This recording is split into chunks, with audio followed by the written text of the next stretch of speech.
I was very spoilt at the beginning of my career, I have to say. So before we started Tate & Co in 2007, I worked at Grimshaw Architects. This is my personal journey in timber, if you like. And I was the project architect for something called the Core at the Eden Project, which is the Eden Project Education Facilities.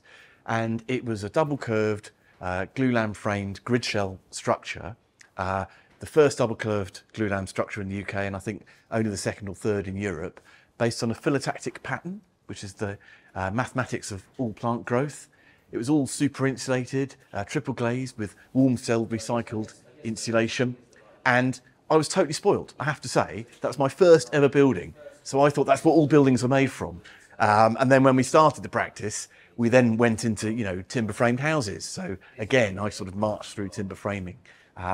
It's only when you start doing larger buildings that I found out that not all buildings are made of timber, to be totally honest. That brings me full circle then to our kind of largest project to date as an office. So if you think about the two seminal projects in kind of our career, if you like, there's the Core, but then the thing we finished a couple of years ago now is the new Creative Centre for York St John University, which won the Structural Timber Awards Education Project of the Year. Thank you very much, STA.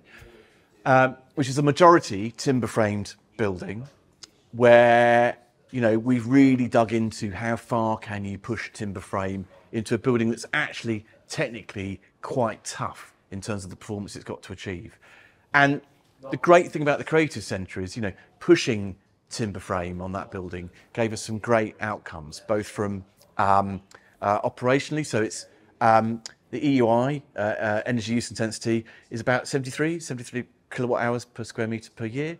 That's better than the batting average for buildings of that nature, which are about 85 to 90. But the really key metric is that we had an upfront carbon of about 800 kilograms equivalent per square metre, or just under that, which is ahead of the climate challenge for the RBA 2030 climate challenge. So, it gave us some really great outcomes. It also gave us a really beautiful building, and, they had an increase in applications by, I think, 23% or something, the year we finished the building, showing people around it. It's got this really nice, comfortable timber framed atrium that gets students hanging out and talking to each other. So in university parlance, it's called a third space, but you and I would call it a place to hang out. So I think we have a sort of slightly self-selecting client group, based on the work on the website. I mean, essentially, whenever we do something that is new build and not a sort of retrofit of a building, it is generally timber frame. So I think we tend to have clients who come to us because that's what they want. And our perception is that base of clients is growing in the UK. So our perception is that there's more people there and that's what they want. And I don't think that's just a kind of, spiritual desire to have timber, although that kind of is where I am with it slightly. But, I think there's also kind of metrics. So we just did a pitch for a large institutional client, for example, and one of their stated targets was 300 kilograms of CO2 per square metre embodied carbon, which is a timber frame, basically, with lots of other things too, lack of concrete.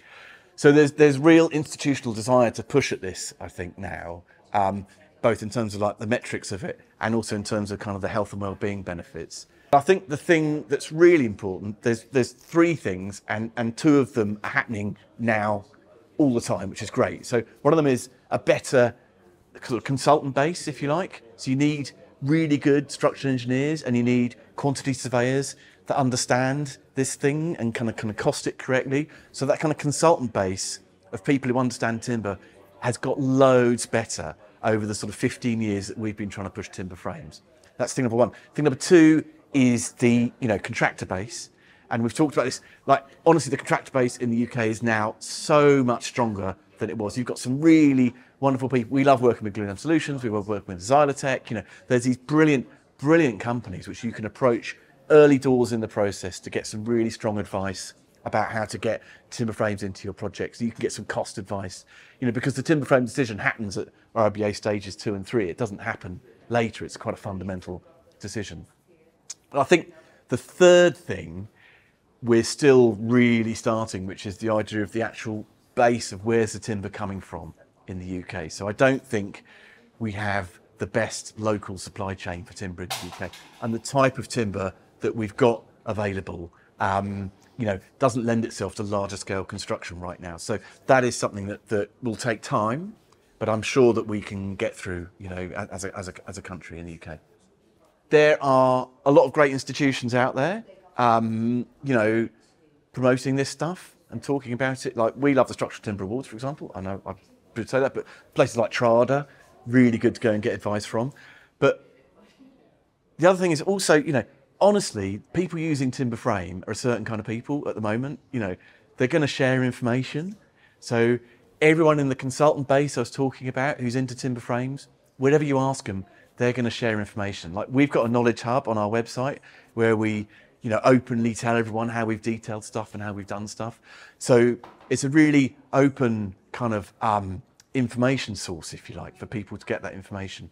But what I'd also say is the, timber frame contractors we find are a pretty good sort, in terms of early engagement, talking to you, giving you advice, working out if you can get it into your project and afford it. They're really used to having those early stage 2, stage 3 conversations early on in the project. So they kind of really get it. So if you want to do, or if you're thinking about doing a timber frame on your building, my really strong advice would be get the right consultant team in, and then as early as possible in the process, start talking to the timber frame subcontractors, because they can really help you push it through and they know the answers.